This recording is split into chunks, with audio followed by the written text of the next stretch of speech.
हरे कृष्णा। आप सभी को गोवर्धन पूजा 2024 की हार्दिक शुभकामनाएं। आज की इस वीडियो में हम आपको सुनाएंगे गोवर्धन पूजा 2024 की संपूर्ण कथा। आपसे प्रार्थना है कि ये कथा अंत तक अवश्य सुने, क्योंकि आधी अधूरी कथा सुनने से दोष लगता है। और कथा को शुरू होने से पहले हमारे चैनल को सब्सक्राइब करके एक बार कमेंट में हरे कृष्णा अवश्य लिखें।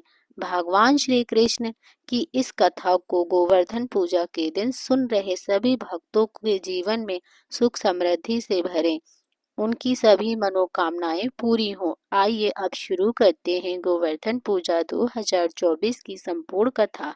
तो प्रेम से कहिए श्री गणेशाय नमः। गोवर्धन पूजा कथा के अनुसार प्राचीन समय की बात है। देवराज इंद्र को अपनी पूजा आदि किए जाने का अहंकार हो गया। उस समय द्वापर में धरती पर लीला कर रहे भगवान विष्णु के अवतार भगवान श्री कृष्ण ने इंद्रदेव को रास्ता दिखाने की सोची।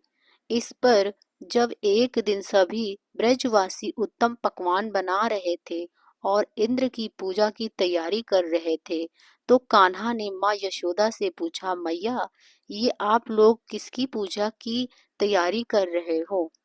माँ यशोदा ने कहा, लल्ला, हम देवराज इंद्र की पूजा करने जा रहे हैं। यह पूजा हर वर्ष हम करते हैं, जिससे हमारी फसलें उगती हैं। भगवान श्री कृष्ण ने कहा, मैया, हमें तो गोवर्धन पर्वत की पूजा करनी चाहिए, क्योंकि हमारी गायें वहां चरती हैं। इंद्र का दर्शन भी नहीं होता है और वहां तो पूजा करने पर क्रोधित भी नहीं होते हैं। ऐसे अहंकारी की पूजा नहीं करनी चाहिए। कृष्णा की इस सलाह पर सभी ब्रजवासी इंद्र की पूजा के बजाय गोवर्धन पर्वत की पूजा की।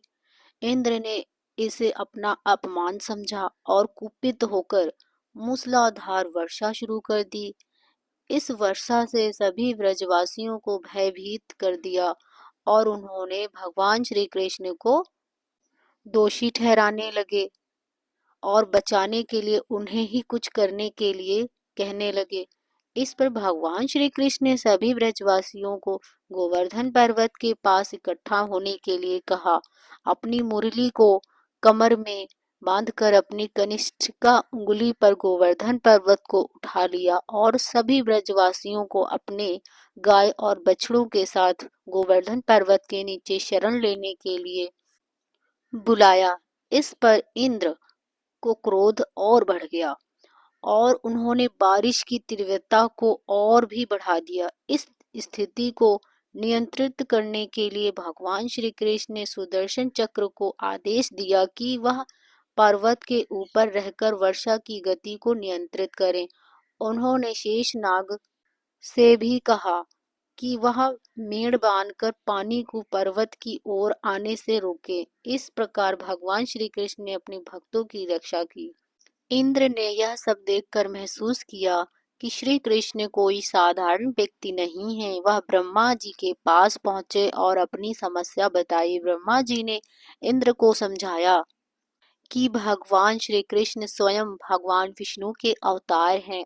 यह सुनकर इंद्र का घमंड टूट गया और उन्होंने भगवान श्री कृष्ण से क्षमा याचना की और उनकी पूजा करने का निर्णय लिया। इसके बाद से व्रज में समेत पूरे संसार में इस दिन गोवर्धन पूजा होने लगी और कान्हा को अन्नकूट भोग लगाया जाने लगा।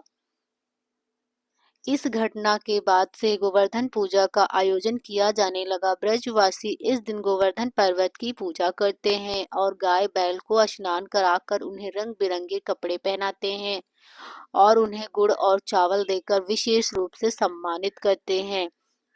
गोवर्धन कथा सुन रहे सभी